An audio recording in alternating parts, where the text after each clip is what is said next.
Ivrogne, des agents du ministère de l'économie secteur Olomie, membres du syndicat libre et concepteur de l'économie ce jour. Après présentation du chapelet de mots qui entravent le bon fonctionnement de leur travail au ministre des tutelles qui est Jean-Marie Ogandaga, rien ne semble bouger d'un pouce. D'où ce soulèvement. Et nous avons donc présenté d'abord les conditions de travail dans lesquelles nous sommes logés.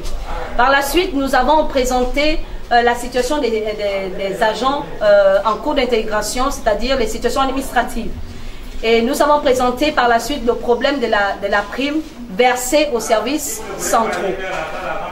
Concernant ces trois aspects, ces trois points présentés, nous avons, le ministre a répondu en disant que les conditions de travail n'émanait pas de sa personne en fait, et que nous étions en période de Covid et il était difficile pour lui de venir sur les lieux pour faire le tour du propriétaire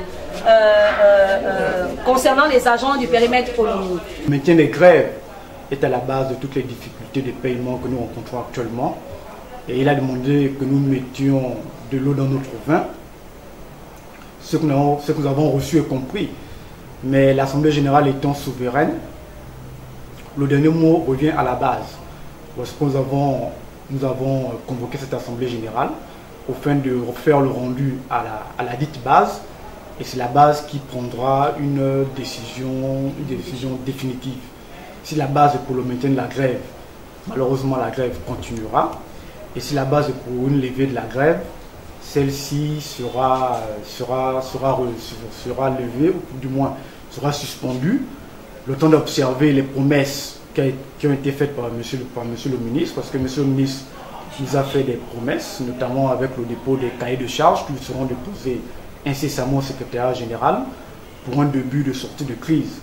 Or, la crise ne pourra finir ou ne pourra prendre fin que quand nos cahiers de charges, nos différents cahiers de charges seront respectés.